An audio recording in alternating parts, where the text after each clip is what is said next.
episode 425 of the Phase on View podcast. Hey, bruh, a lot has happened this past week, for real. A lot has happened this past week. But a lot has happened in the last few days. Few days in general. From Luka getting traded. We're going to start there. I want to start there, bruh. Insanity. 25-year-old superstar, phenom, top 5 player in the league, gets traded. This is probably the worst. This is probably the worst trade in history and the most random trade in NBA history. That's probably that's probably the craziest trade in my lifetime.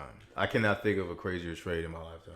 If I'm a Dallas, that tops KD to the Warriors. It does. And it tops LeBron going to South Beach. It does. It tops because it was a situation where you feel like Dallas was going to keep him for his whole career. He's going to be one of those type of players, and it's messed up with him because he's become ineligible for the $345 million Supermax, which he deserves. No matter what they say about his work ethic, and I understand the Mavs probably had a problem with it, he was averaging a 30-point triple-double, daggone there every night. And he's not really injury prone like that. Yeah. He's played a lot of his games. You talk about the experience, you talking about a 5-time first team NBA all NBA first team player. We talking about a generational talent. These don't come by. Yeah. And you basically trade a 25-year-old for a 32-year-old Anthony Davis, who has a lot of upside, but also he's very injury prone. And but I think he'll be less injury prone now that he's no longer playing center.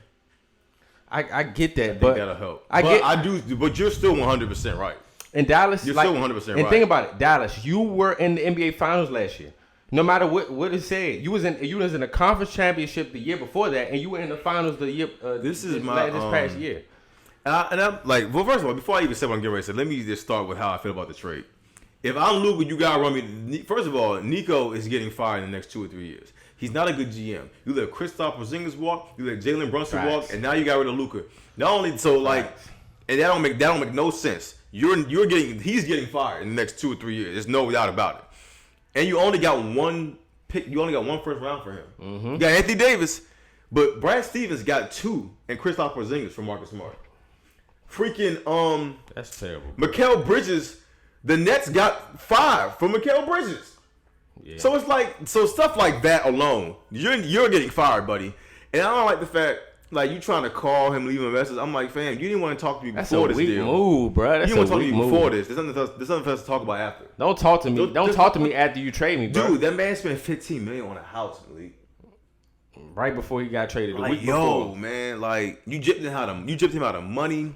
And how I look at the trade, I feel like how the Mavs were looking at the trade is like, we want to win now, but y'all were just in the finals. And for the Lakers, I feel like Lakers won this trade because in the long term, you have a superstar caliber player that you can build around. You know, what I'm saying? It's kind of like, okay, we're out of our LeBron and AD era, we're moving forward, and you got them for a bag of chips, basically, bro. Basically. You know, like right now, neither team looks like they're gonna be ready to win. I know people think that, but I'm like, first of all, the Lakers are shorthanded in center now. Shorthanded, they lost some people on the bench. LeBron or Luka play defense. Now the Mavs, you lose chemistry. You lose chemistry. You know, you're gonna go down in scoring. Yes, Kyrie can pick it up, but he's not gonna do what Luka does on the floor. He does not pass like Luka, and he does not score as well as Luka. So. For me, like, to go back to your point about how y'all was just in the finals, like, it makes me appreciative of just what the Celtics have done as far as, like, Danny Ainge and Brad Stevens. Because for so long, people wanted to break up Tatum, break up Brown, you know, because they felt like what was happening wasn't working. It's like, no, we're at the conference finals. The goal now is to move forward. That's a good point. We cannot move backwards. So we know with these two guys, we can at least get here. We just need to build around them. Heck, we were offered Anthony Davis for Tatum his second year. We told them no. Davis was 26 years old. And we told them no. And so when I look at that, I'm like, yo, man, like, I look at the Timberwolves. I'm like, y'all were just in the conference finals. Facts. Why would you trade Cat? Facts. You were right there. You were right there. You can't go backwards at this point. You have to find a way to move forward. Julius Randle does not move you forward from the conference finals. If I'm the Mavericks, you were just in the finals. And just in the finals. You don't have to mess with this crew. You're right there. Like, yes, you might need 1 or 2 more pieces, but that's not it. But it hurt. This isn't it. But listen, it hurts even more because you built around it. Yeah, you went out and you got a Kyrie. You went out and got a lot of Klay Thompson. Who's not playing. Come on, you went out and got a Gafford. Like you built around this from the Lakers, like superstar. Like like that's my thing. I'm like, listen, like I watched my team get to this point every year, and they were trying to figure out how do we get past this point, but we can't break up this core. This core clearly is showing we can get here. How do we get further? And I'm watching all these other teams get there, and they break up the very thing that gets them. I'm like, no, like Cat, you losing Cat doesn't help. Like you just got to the conference finals. Don't do that. You're going backwards. Like you just got to the finals. Why would you trade away Luka? No, like you don't need that much work. Just a little bit of fine tuning would have got you over the hump. It's gonna be the worst trade in NBA history because regardless of anything, this is a superstar caliber player. He's only 25. He has at least 10 more years. You're not seeing another Luka for. You're not seeing another Luka, and the MVP candidate every single year. Like he's 1-1. If I'm a Dallas fan, I'm hurt because. This is a person we supposed to be building him a statue now. Hold up, right now. Even in his first 5 years, he's done more for them in his first 5 years. Mavericks fans are hurt. Think about that, bro. It was a group of them outside the arena protesting. Some of them brought a casket. Yeah, bro. Some of them brought a casket. They lost 700,000 followers. Like so many Dallas fans checked all the way out. They were like, "Yep, I'm done with this." And then guess what? And then think about it in a business aspect. In the economy over there, you lose a lot of money over there because the biggest draw in the town is Luka. Yeah. So now the income as a team, you guys are going to lose viewership. You do have AD and Kyrie; those are 2 amazing players, but they're not Luka. Let's just call it what it is. They're not Luka, and he's in his prime right now. He's a superstar player. They traded him in conference. Come on, bro. You traded him in conference with a team you're going to have to compete with. It don't make sense. Like you're going to have to see this guy 4 times out of every year, and probably the playoffs. When I first seen it, bro, I was like, "There's no way this is." Bro, it was so shocking. People didn't believe Shams, and Shams is legit. Yeah, I'm like to the point where Shams had to say, "Yes, this is real." And even then, we were all like, "Nah." I said, "I need my ESPN." When that one said, "Da-da-da-da," I said, "No." You know something is real when all the media outlets start posting it. That's how I know something is real. I can't just see one post. Cause I ain't gonna believe it either. But that bro, it was so like KD and them didn't believe. They said the fans were saying that, and they were like, Z-Book said Luka Garza? They said nah. They said nah. Y'all tripping. They bought KD said the security guard brought the phone over. They was like, yeah, bro. On the bench, Porzingis. So Porzingis was out. His phone was the T-Mobile, so he didn't see it. Fans came up there and said, "You heard about the trade?" He said, "Who? I got traded?" He was like, "No, Luka." Sure he said, "Nah, Luka ain't get traded." Luka get traded. They looked, they was like, anybody get traded. That's what I said. I said, "Yo, anybody's up." Like I'm afraid for my own team. I'm like, "Yo, they already talking about KD in trade talks. De'Aaron Fox just got traded. LeBron in trade talks. The Warriors." Well, they just said LeBron. They just came through the LeBron. They said the Lakers are not planning on trading LeBron. Yeah, I'm just saying. But like everybody, I'm like, "Yo, legit. The only people that I see that are safe." Or Jalen and JB only because they got those super huge $300 contracts. If you trade when you want them, you got to give that kind of money up. Yeah. That's my only. But other than that, everyone else is up for grabs. I'm like, yo, if Luka can get traded, everybody expendable. This move, bro, this shocked the world right here. And I was like, what? And look here. Shout out to super on the low too. And look, guess what? Adam Silver, he doing his job behind closed doors because guess what? This brings more viewership now. Now everybody, you remember I said what is lacking in the NBA is storyline. Now you have the storyline. I think it's the paywall. I think if you stop making everybody pay for every single game, I think viewership would go up. But that too. But I think storyline is important. Some of it is that because people will go over the paywall if the storyline is good enough. Like people gonna be tuned in. They already have the date, February 25th for the Lakers versus the Mavericks. Come on now. You get what I'm saying? Like it's all a business. I don't like the narrative that people are like, LeBron definitely knew about this ahead of time. Yes, he knew because they had to call Rich Paul, and Rich Paul represents him and AD. Yes, he knew. That does not mean he can stop the trade. He's not. The Lakers can do what they want. They own the team. That's true too. So yes, he probably did know. It doesn't mean he can stop it from happening. So he probably told him, hey, and it wasn't set in stone yet. They took 48 hours to make the decision. So he probably just let him know, like, listen, they're talking about trading you. So even after that, all you can do is really just let him know and wait to anticipate. Yeah. But I bet you, I know who didn't know, Luka Doncic. Yeah, that's crazy. He did not know. That's crazy. Seeing Luka in a LA jersey, That's gonna be insane. Hey, we shall see. We shall see. I have a question for you. Since we discussing sports, if you had a chance to win an NFL MVP or a Super Bowl, which one would you take? So would you rather have one without the other? Would you rather be an NFL MVP or a Super Bowl? I'd rather win the Super Bowl. Win the Super Bowl. I feel like because you're a world champ, you're immortalized. It's a lot harder to win, and because I know I'm not a quarterback, I'm less likely to win that award. And while that award is great, I want to be because you win it and then you can go home in the playoffs, and it still sucks. And then you don't go home thinking, well, at least I got the MVP. Like, no, like you would much rather. I would, me personally, individually, I would much rather. Yeah, individually, I'm an NFL MVP. But for Super Bowl and the team aspect, you're a champion. Man. You're immortalized forever with your teammates. That's something that nobody can ever take away from you. Yeah, and it helps you and when you talk about your legacy or when you look at your resume, it's like, yo, man, I got jewelry. You look at Shannon Sharp, like you gotta talk about Shannon Sharp as a top 3 tight end. He got 3 Super Bowl rings. Like, yeah, it's tough. It is tough because I think it's also what you value in that aspect. Even though it is a team sport, but individually, do you not know how hard it is to be an MVP amongst all of the greatest players to ever play in this small percentage of the world? It all goes back to value. Some guys value making money. Some guys value, success and legacy and success. And when you value, your legacy, you'll make money. You may not make as much, but in the long run, you'll make money. Especially when you win. Winning makes money. So some guys care about winning. Some guys just want to make a lot of money. Some guys want individual stats. So, question: all depends on what you value. Does your opinion change on Cam Newton if he won a Super Bowl rather than the NFL MVP? Because he talked about this. That's kind of the reason why I'm talking about it. But would your opinion on Cam Newton as a player change if he won a Super Bowl rather than the NFL MVP?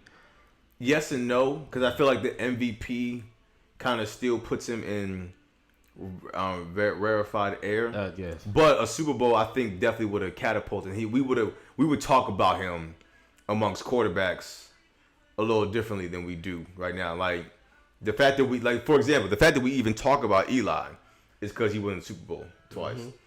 He doesn't never won an MVP. So Cam Cam would have won the MVP that year. So had you won MVP that year and won the Super Bowl, then it'd have been like, you'd have to talk about him differently. You'd have to. I would.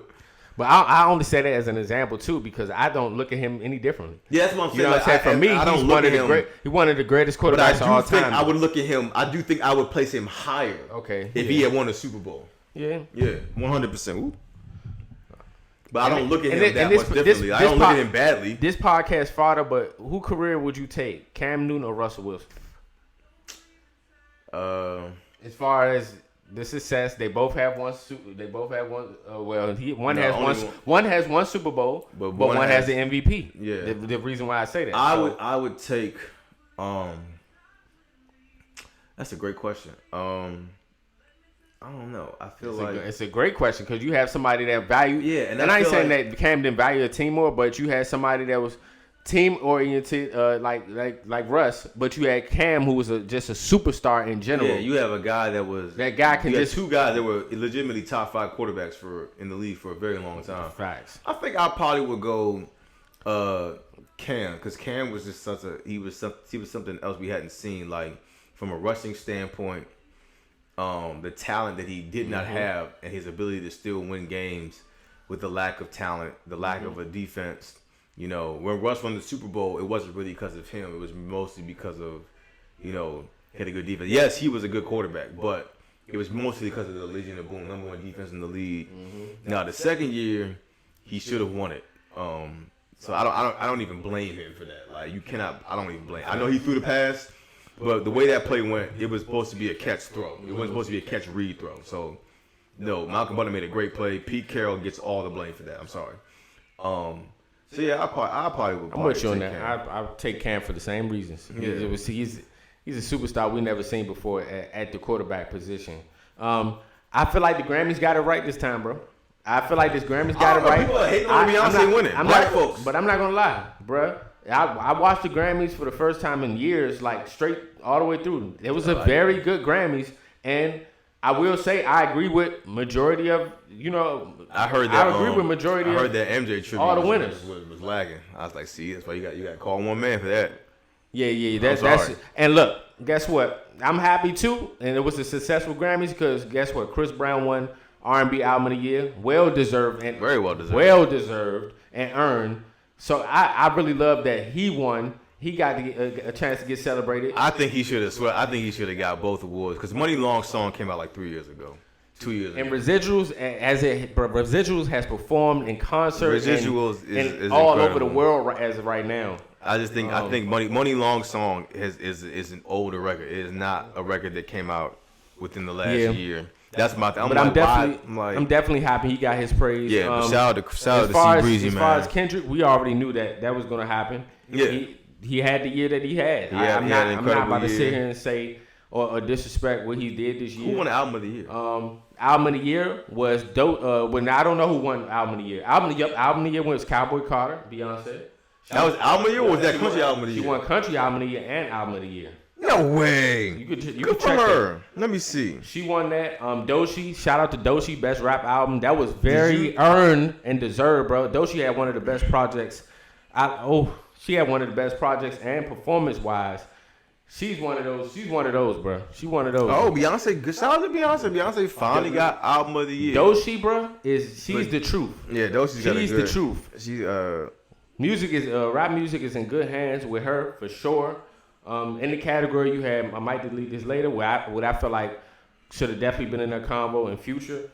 But it was a lot of deserving winners, bro. It really was. For sure. I'm not really surprised by any. I didn't see anything that made me feel like they about to get this wrong. I didn't really see anything that made me feel like this was a snub. I did see a lot of people who didn't like the fact that Beyonce won Country Album of the Year. They felt like her album wasn't country, or they felt like Post Malone should have won. I'm like, listen, I don't listen to country. There were some good people in that category. Chris Stapleton. I don't know. But she, regardless of anything, she is long overdue for her to win Album of the Year. And look, it was a lot of definitely some cold faces in the crowd once she won. Yeah, because she was in shock when she won Country Album of the Year. She was surprised. Even Jay-Z was like, wow.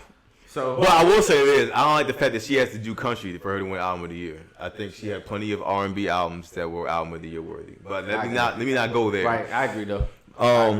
But yeah, speaking of Beyonce, hide your kids and hide your wives' wallets because she's going back on tour. I will say, I ain't gonna hold you, bro. I will say it's nasty, bro. It's nasty. I get Not Like Us it's one of them songs, but you really get to see. I'm telling you, really get to see how the industry would turn on you instantly. Oh yeah, because with this Drake strings are being pulled. With this Drake situation, I get. You feel like he took a loss. It's a celebration. It's a song, but it's how they moving. It's like, oh yeah, y'all really went for me. So like, I don't mind people jamming to the song. But it's a bop. Yeah, I don't think people are jamming to hate on it. I think people just like the song. We can't deny the song. What got weird for me today, when I seen that HBO Max tweet, I was like, wait, what? I said home streaming companies? TV show? I'm like, what? Everybody looking for a moment. They put the Degrassi joint. I was like, bro, what? I said, Max is dissing Drake? Why? I was like, nah, that's what I knew. I said, that's why I told you on the pod many times. It's like the popular thing to do. Like it's more so with a trend. And as you see now, like right now, Drake just dropped him and P&D about to drop an album on Valentine's Day. We'll see how all these fake haters draw to that music. Because one thing that y'all can never deny with this man as an artist is that he's one of the greatest ever. Oh yeah, Teyana had a freaking. He's one of the greatest ever, bro. Yeah. Don't get it confused. That's why I said it's like him only having 5 Grammys is insane. My only thing with Drake and the whole situation, just drop the music, because the music is going to speak for itself. The fake is going to be fake. You're going to see who's really there and who's really not once the music gets played, because he's still one of the greatest artists ever. Nah, facts. And it's also dope too that everybody got their praise yesterday as far as the Grammys. I do feel like they got it right. But as far as music, bro, like you know my R&B bag, the R&B bag is here. Like, did you see this? Yeah, I seen it, bro. This was insane, bro. I'm like, huh? Someone is handing. I'm like, bro. There's no reason for Max to be involved. So it's UMG got something's going on. There's no reason. But you can see the writing has been on the wall. I feel like people. That's what I'm saying. I just feel like people don't even care about the writing on the wall and him having any points because of how he went about it after, which I can understand in a sense. But it's like it's just like pointless hate at this point. Yeah, but because when the music drops, like I said, everybody's gonna turn back into Valentine's Day. Y'all all are gonna go get the Drake and P&D album, and then you're gonna go watch Captain America the same day. Like, we're not gonna see him play like that, bro. Like, we're not gonna see him play these games. Like that's why I'm just like I appreciate all of the moments right now, and I appreciate that Kendrick is just as an artist. He's having his victory lap. It was good for the culture at the moment. I get all of that. Yeah, but it's like, okay, now let's come back into the reality of things. Yeah. It is weird because as soon as I seen the post, all comments all y'all can never make me turn on Drake music. So it's just like, you know, a lot of people are just fickle in this Drake situation. he's just one right now. He's fit into the list of guys that's cool to hate on the internet. That's what it's become. At one point it was J. Cole. Yeah. There's Jay-Z's on there. Wayne is on there. Wale for some reason is on there. On Yo, there. do you see that video of Wale about to throw hands or something? Throw hands with that Eagles. I said, y'all better stop playing. Wale got hands. I've seen it. Wale with that. Trash. Don't act like but yeah, I feel like Drake has made that list now. Like in real life, you know the vibes. Like clearly we love the music. Clearly his shows are gonna sell out. Clearly the album's gonna get played. But in the internet, he just seems like it's the cool thing to do. Is just hate on Drake. Yeah, and I'm looking forward to this album because when I'm telling you in college, bro, P&D and Drake, bro, that come and see me, the songs that they have as far as like their discography, fire. And I feel like look here, you know they have some type of beef, but regardless of anything, when they were actually making music together, him and the Weeknd, it was nothing like it. So the Weeknd, bro, he just dropped this album, Hurry Up Tomorrow, which is the end of his like trilogy, or the end of him being known as the Weeknd. He's gonna change his name up after this album. But the Weeknd, let's talk about it, has one of the best discographies in music, bro. I promise you, Weeknd really is him. I gotta listen to this album. I promise you, bro, he does. From Trilogy, from House of Balloons. Then my favorite recently is My Dear Macaulay, something that would wasted time, bro.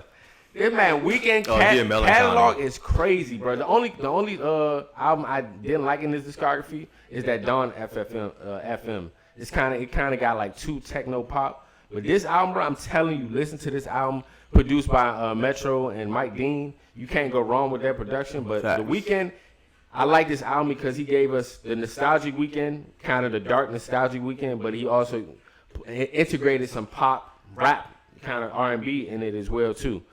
Like I think we gotta appreciate these type of artists because he's once in a lifetime artist as well too. That's kind of like changed the game as far as music, bro. Like he's one of those that are in that conversation. He's got a unique has a unique sound unique too. Voice, unique sound. The Weeknd's he had a unique look at one point, and he continues with that with the way he goes about dresses himself for albums. I'm glad he's not an actor anymore because I heard that show was really, really weird and it looked weird. So I'm glad that didn't work out. But yeah, I gotta go play it. I heard some great things about it. So for me, it's not that I don't like the music. It's always not my cup of tea. So I always find myself struggling to go play it. So it's not that I don't like it. It's just me personally. It'd be hard for me to go. And I feel like what resonated with me too more with Weeknd music is like when our introduction to him, like the dark Weeknd, and it's kind of like a certain sound. I don't know how to explain it, but it's a certain sound where it's like R&B, like soulful, but it's like kind of like dark. When he went like pop, when he went when he went to like 50 Shades of Grey, that's when he started ascending out of here, bro. What's up with the Warriors, man? The Warriors have reportedly checked in with every all-star player in the league. All right, get trying to get help for Steph, bro. Go sit down, bro. They need help for Steph. Y'all trying to win now? No, look to win in the future. Stop trying to like. They need help for Steph. Listen, but any big player you would want to get, your team would have to get worse. Please get him help. Please get him help. Steph only got 2-3 more years. Not saying in him, but I feel like he's gonna retire a Warrior. Why not win now? Get my 5th ring. Because if he get that 5th ring, ain't nothing. Hey, look here, I might call him to go. I don't care what nobody say.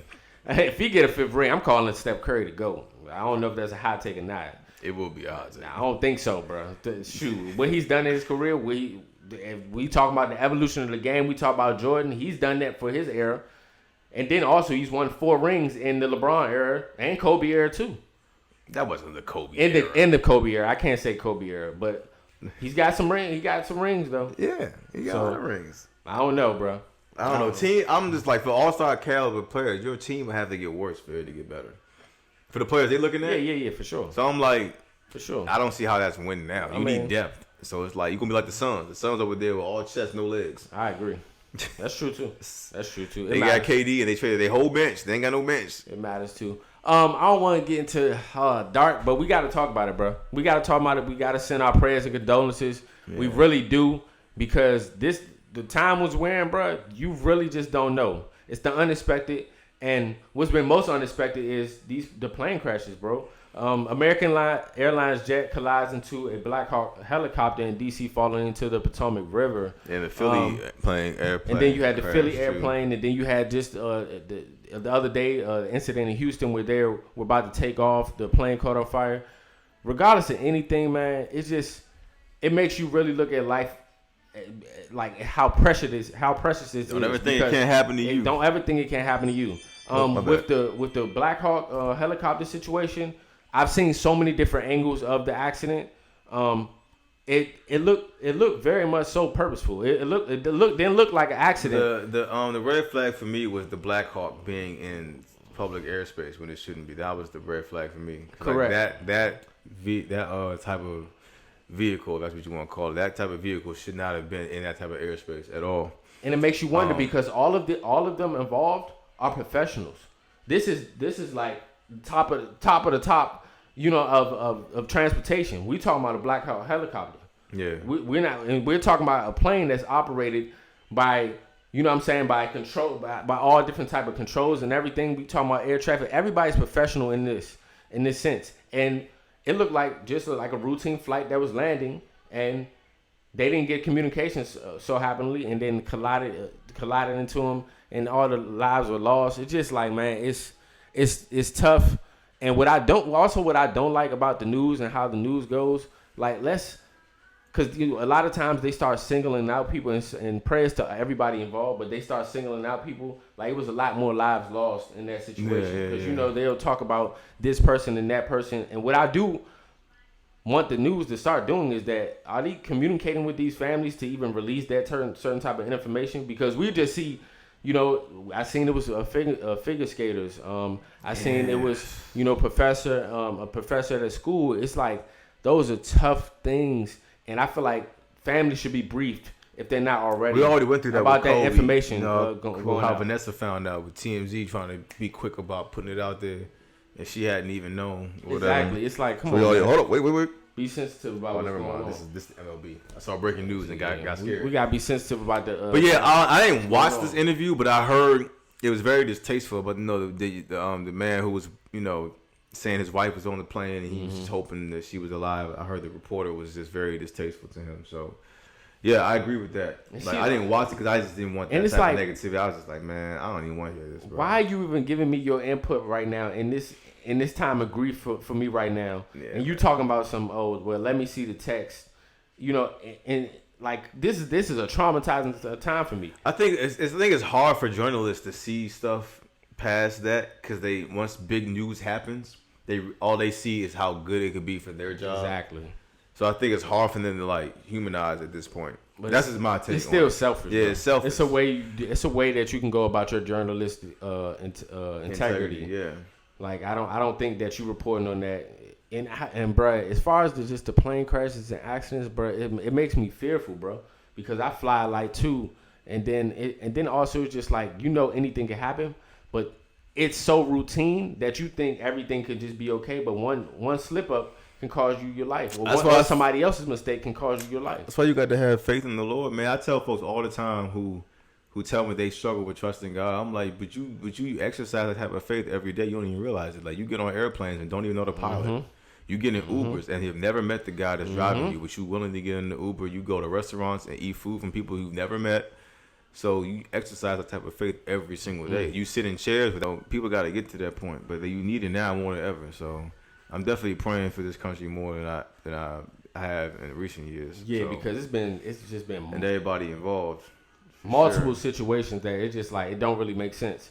Imagine, bro. Imagine you're in your townhouse or you're in your home and you see a plane or a jet crash and explode. That's crazy. Like from those videos with the plane crash in Philly, I'm like, bro. Dude was in the drive-through. In the drive-through, just see a explosion right behind you. It's like, how do you even react? What are you supposed to do? I also seen another graphic video of somebody walking out the fire. I'm like, bro, what? Like, I ain't see that one. It's really tough times out here. All you really can do is pray, because these things. And that's the these best things thing happen. you can do. These things just happen. Moving forward. The Lyft. All right, let's talk about this situation. That's because this is blowing me. It is. It's blowing me too. The same thing happened at the airport. But yeah, go ahead. Like Lyft hit with a multi-million-dollar lawsuit over a driver who was a plus-size woman. She was about 500 pounds. A rapper. And a rapper from Detroit as well. But the gentleman who was driving the Lyft was just like, I can't take you in the car based on her weight. And what I will say, think about this in that aspect. Everything shouldn't be taken sensitive. Or everything shouldn't be claimed as fat shaming, because the car, a Toyota Corolla, has a weight limit. It does. And respectfully, if you don't meet that weight limit requirement, I'm gonna have to get you another car. And one thing that I found, like, it was just like eyebrow raising to me, was that even her own car, I seen videos of her trying to get into a truck and was barely fitting in the truck. So it's like, this is my thing. My fault. You put him in a situation as the driver where it's just like, I don't think he was coming at it disrespectfully. Yeah. Or saying something to you disrespectfully. And then the lawyer claimed it was she was talking about segregation. I'm like, all right, man. Come on now. Everything. I just think right now we're in the age that everything is just can be deemed a lawsuit. Before I saw that, I saw another woman trying to sue an airport because her and her husband had to pay for 2 seats because they were about the same size as the woman, and they want stuff to change. I'm like, the fact that you want whole machinery to change instead of you changing your health is insanity. Yeah, that's insanity. It's the same thing I saw when I saw this. I was like, you want whole policies to change, but you don't want to. You don't want to change. You don't think this is unhealthy? Like, why do we have to change on everything to accommodate you? And it's just like that. So that's what irked me. But on the funny side of things, what has been bothering me, and I tweeted this, I'm genuinely asking. I'm trying to be funny, but at the same time, like, I don't mean no harm. Fool, where are all these fat rappers coming from? Have you noticed there's been a lot? What's it called? Let's be honest. There's her. Sorry, we're talking about. There's Big X the Plug, Boss Man D-Lo. Now you got that other dude, in the purple with the cup. I know you're talking about. I'm like, yo, hold on. I'm like, I've been seeing a surplus of obese rappers recently. I'm like, hold on, what's happening right now? You can rap. I'm like, I just been. I get what you're saying. It feels like it's been a lot of like fat dudes, and fat rappers have always been a thing. I'm just saying, in this span of time, it's been a lot. Like, a lot of y'all have showed up in a short amount of time. I'm peeping what's going on.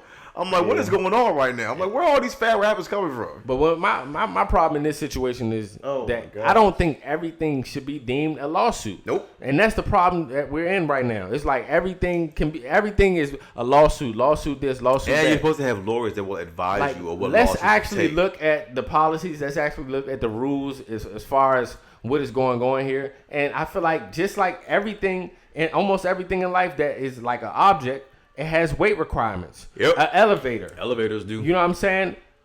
Like, come on, cars. We can go down the list of things that have weight limits, bro. So it's even just pickup like trucks got weight limits. I don't think it's disrespectful what he did. And let's be honest. When you talking about a Toyota Corolla, it's not enough space in the car. Like, it's not enough space in the car for that. Listen, I don't know, man, bro. you want to walk around like that and live like that, you just gotta realize that certain things ain't gonna be for you. You ain't gonna be able to wear certain clothes. You ain't gonna be able to fit in certain things, like, have movie seats and all that. Like, it's just that's the life you're choosing to live. So it's like, unless you make the change, they want to change it. Then it's like you can't force everything else around you to change. That's insanity. And then you can't keep blaming everybody or pointing the finger and saying somebody's fat shaming you when that is not the situation. You gotta be healthy, man. You gotta want to live a healthy life, like to the point where if you gotta ride around on one of these things, then it's getting out of hand, like. Yeah, and I don't think, like I said, and I'm talking about like you don't have any like afflictions with your knee. It's just simply just because you're overweight. Because my aunt was like that. She was overweight, but she was also handicapped. Like she also had her knees were weak, so it was that plus the weight. So it was like, I'm talking about you just overweight to the point where you can't do anything else. Yeah. So, MrBeast, bro, MrBeast games. This man has been really taking over the TV space and streaming space, but he has a show, bro. It's like a game show. And I've been seeing it reoccurring on my timeline and algorithm through my phone. But it was a good conversation, bro. So this dude in MrBeast games, they were down to like the final contestants. Mind you, this is a game show. It's a lot of contestants, bro. They went through a lot of contestants. So apparently they had an agreement amongst the remaining contestants that they would take $100K each of whatever the remaining was left, which I think it was like a $5 million prize, something of that sort. So he was one of the first people to like, okay, you get to take any amount you want, or you can split this amount with the other contestants. Out of the large amount of money, he took $650K. All rip. He was all rip. He said, I'm taking $650 off the top. How much was there? So I don't want to be mistaken. I know it was upward of $1 million. I know that for sure. What? I know it was that for sure. And there was how many people there? And I don't know the percentage. I think it was like the bottom. It was the probably bottom 6, 8, or 10, right? And it of course it stirred an argument. Of course. Listen, so, greed wins a lot, man. So it's like, my thing was, would you take the two? Is he wrong? You know, all right. So he allegedly, or basically, they agreed upon a certain amount. But is he wrong for taking what he took? I'm like, also, I looked at it in two different perspectives, bro, for me. First of all, I'm not saying he's not wrong, but we're on a game show. Y'all are strangers. I'm here to win and feed my family. But also, when we talk about, like we said, greed, and we talk about morals, if you're agreed upon something, then be a person of your word. Mm-hmm. That's where I am with it. But it's just like, a lot of people is just like, he is right. You know what I'm saying? Like, I'm not about to... Y'all crazy for trusting a stranger anyway.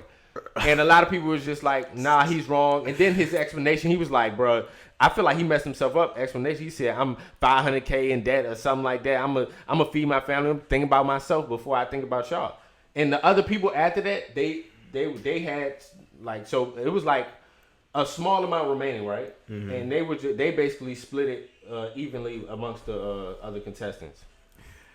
I mean, I think I'm where you are with it. Like, that's tough, bro. It's like, listen, from a moral standpoint, you agree.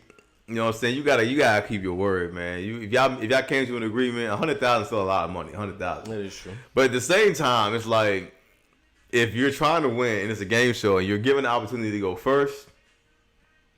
I don't know if that's great. I don't know, bro. I can see. Especially if he went first, bro. Yeah, like you gotta take advantage of you want this money? You want $650K, you want $100K. You gotta take advantage of these moments. I'm sorry. And then it was clips of him crying. They was just like, he feeling bad. He was like, nah, this here's a joy, man. Exactly. Like, what? Y'all wild. He got $650K without taxes. And it's like, I don't know. It's tough. That was a tough situation because I would feel guilty if I agreed on something. If I didn't agree to it, I wouldn't care. And then also, in the aspect of this situation, it's a game show. It's a game show. We here to. I don't know the prize or how it's supposed to work, but do I necessarily owe you loyalty in that aspect? No. Yeah, nah. I'm great off of that. And NFL, and real quick, as far as NFL news, Myles Garrett requested a trade. They said they're not gonna trade him though. We shall see. You know, this ain't the NBA, unfortunately. Yeah, you do have different clauses in contracts, and yeah, he may have a no trade clause. That's crazy. Luka really got traded before Jimmy Butler. That's crazy, bro. And Jimmy Butler wants out. You know he declined an extension from the Warriors. That's crazy. I'm like, yo, you doing a lot for 35 years old, buddy. You getting on my nerves, but like, man, that would have actually been a good team for him to go. Like, you're not in a position where you can get what you want. Like, nobody needs a 35-year-old Jimmy Butler. People might want a 35-year-old Jimmy Butler, but you can't move like this. Who's wrong? Who's wrong? Jimmy Butler or Pat Riley? I think both are wrong. I think Pat Riley could have found a way to situate this and make it better, but Jimmy at the same time could have found a better way to not be a distraction, not screw his teammates. Be professional, play out the contract that you want to play, understand your situation that you are 35, and you have no accomplishment. You can't just demand more money. You know, Pat Riley doesn't see the value of paying you $50 million a year at 35 years old. He doesn't see it. I agree. You know, but you got to find a better way to not you causing a detriment not only to your current teammates, but you also cause the detriment to the rest of the NBA because so many lockouts have happened over situations like this, and you're going to ruin guaranteed money for everyone else. And you're losing your leverage and your value. You're losing it. Like, yo, man, like you got to see the writing on the wall. You're 35. You are not guaranteed to play this game that much longer. We understand that what you did with Miami, but that was a unique situation. You are not going to just go over. Nobody believes you're going to go somewhere else and do the same thing for their team. I'm not going to lie. So you're not going to get $50 million. Jimmy brought value to the team. He's been to the finals. He's been to multiple conference championships. I agree with that in that aspect. But also, if I'm Pat Riley, look at the rings and look at the things I got on the wall. Yeah, and it's look at my accolades. Look where I got us here. So if I'm an owner. And like Pat Riley, I'd be like, yeah, you tripping. You gotta play out your current contract, man. Be professional. Play out. You still got a contract that you own. Play out that, and then try to move after that. But it's just like, yo, to try to force your way out and to be a distraction to your teammates and to walk out on stuff and to be late. All the extra. Kevin Love is hilarious, by the way. But all this extra stuff, it's just like, yo, man, like it's just and what sucks is, nobody. It makes you look bad because no one's going to even want you even more now because now this is your reputation. Pat Riley has it because he's chased out many stars, but at the same time you have it because every team you've gone to, you've done something like this has happened. At a certain point, you're the common denominator, Jimmy, and it's just like no one's going to want that in their locker room at this point. And you're just like, again, like you're 35. Only a few guys in the league that are your age that still have that same value. Correct. KD, LeBron, Steph. That's literally it. And that's the list. You don't have that same value at 35 years old. Teams are not going to put that same stock into you, and you need to realize that. And like to decline an extension from the Warriors is insane. I'm like, whatever, but Facts. Hey, gear up, y'all. Gear up. Super Bowl weekend. Like I said, y'all let us know y'all picks. We already picked, but look, if I ain't say it again, I got the Chiefs. I'm just let y'all know. Kelsey for the win, man. Shout out Andy Reid. I got the Chiefs for sure. Dynasty. All right, make sure y'all tap in, like, share, subscribe. Yes, sir. We out. Yes, sir.